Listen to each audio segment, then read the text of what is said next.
Yung iba, no? Bakit hirap-hirap niyong humanap ng butas? Yang, sas.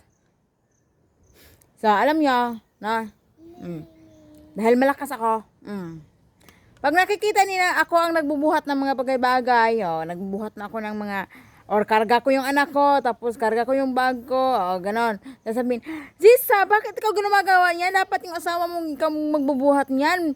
Dapat siya ganito, ganito, ganito yan. Ganito. Ngayon. Ha? So, ngayon, siya ay nagsispray. Hindi niya talaga yan, ma-appreciate na. Sabihin na naman, Zisa, bakit pinapspray yung asawa mo? Tapos wala pang siyang mask.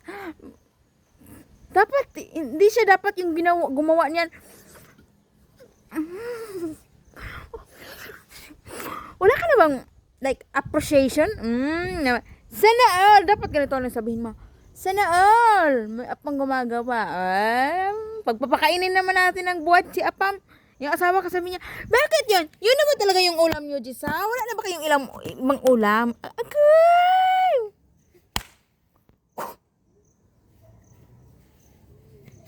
No? Hanapan niyo talaga ako ng butas, no? Pag maganda naman ang gagawin ko, hindi rin kayo masaya. Lalo na mas hindi maganda yung ginagawa ko, mas lalo kayong hindi magiging masaya. Ano bang gusto niyo, ha? Gcash?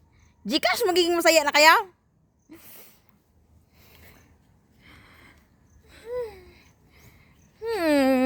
Mukhang pera talaga to. Gcash ang gusto dahil. Punta na lang ako kay attorney. Mas stress ko sa inyo ay. Wala na kayo. Yun ibang ginagawa sa buhay niyo ay. Dapat tuto kayo mag-appreciate ng magsana all. Like, wow! Nice! Ano ba? Kahit naman hindi ka nice at hindi ka wow, dapat sabihin niyo lang ganyan. To be like, huwag yung ipakita sa mga ipakadalang kalandakan sa buong mundo na ganyan talaga yung mga ugali nyo. Dapat magandang ugali pinapakita ba? Sige na, pasok ka na sa sasakyan kasi alis na tayo. Para di na tayo magmarites dito. Sige, pasok ka dyan.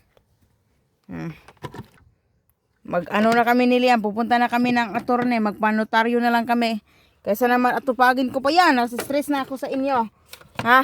Sobra na kayo nakaka-stress. Upo ka dyan. 1, 2, 3. Agay.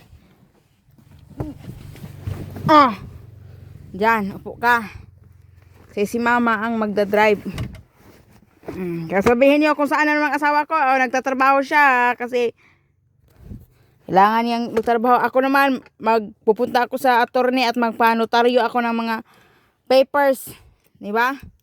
Para mas maganda na yung sabi niya sa akin. Bye!